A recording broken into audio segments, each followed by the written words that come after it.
Okay, convex ലെൻസിലെ രണ്ടാമത്തെ മെത്തേഡാണ് U V method. നമ്മൾ ലെൻസ് സെൻറ്ററിൽ വെച്ചിട്ട് ഒബ്ജക്റ്റ് ഇവിടെയും അതുപോലെ തന്നെ അതിൻ്റെ ഇമേജ് നമ്മൾ സ്ക്രീനിലേക്ക് എടുക്കുകയാണ് ചെയ്യുക. അപ്പോൾ ലെൻസിൽ നിന്നും ഒബ്ജക്റ്റിലേക്കുള്ള ഡിസ്റ്റൻസ് ആണ് യു, ലെൻസിൽ നിന്നും ഇമേജിലേക്കുള്ള ഡിസ്റ്റൻസ് ആണ് വി. അത് കാൽക്കുലേറ്റ് ചെയ്യുകയാണ് ചെയ്യുക.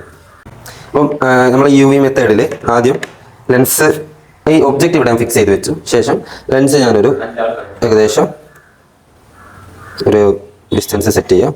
ഇപ്പം ഒരു 14 സെൻറ്റിമീറ്റർ ആണ് യു സെറ്റ് ചെയ്തത്. ഇവിടെയുള്ള യു, ഇവിടെ നിന്ന് ഇങ്ങോട്ടുള്ള ദൂരമാണ് 14. അത് 14 സെറ്റ് ചെയ്തു. ശേഷം ഇമേജ് ഫോം ചെയ്യിപ്പിക്കുകയാണ്. ഇമേജ് കുറച്ച് ക്ലിയർ ആയിട്ട് വരുന്ന പോയിന്റ് നോക്കുക. ഓക്കെ, ഇവിടെ ക്ലിയർ ആണ്. ഈ ഒരു പോയിന്റ് എടുത്തത് ശേഷം ഇവിടെ നിന്നും, അതായത് ഈ ഒരു ഡിസ്റ്റൻസ് 14 എടുത്തത്. ശേഷം ഇവിടെ നിന്ന് ഇങ്ങോട്ടുള്ള ദൂരം നമുക്ക് ഏകദേശം 31.5 കിട്ടി. 31.5 ഈ ഒരു ഡിസ്റ്റൻസ് ആണ്. ഇവിടെ ലെൻസിൽ നിന്ന് ഇവിടേക്കുള്ള ഡിസ്റ്റൻസ് 31.5. ശേഷം നമ്മൾ ഇവിടെ ട്രയൽ നമ്പർ 1 ഇവിടെ എഴുതുക, 14 U 14 എഴുതുക, മറ്റേ 31.5 ആ രീതിയിൽ ചെയ്യുക. ശേഷം അടുത്തൊരു ട്രയൽ ഇത് കുറച്ചുകൂടി ഇങ്ങോട്ട് നീക്കിയതിന് ശേഷം 14 എന്നുള്ളത് മാറ്റിയൊരു 18ലേക്ക് ഞാൻ കൊണ്ടുവന്നു.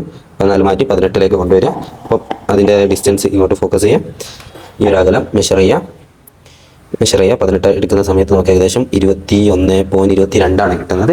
അപ്പോൾ നമുക്ക് 18, 22 ആ രീതിയിൽ ഇത് കംപ്ലീറ്റ് ചെയ്യാവുന്നതാണ്.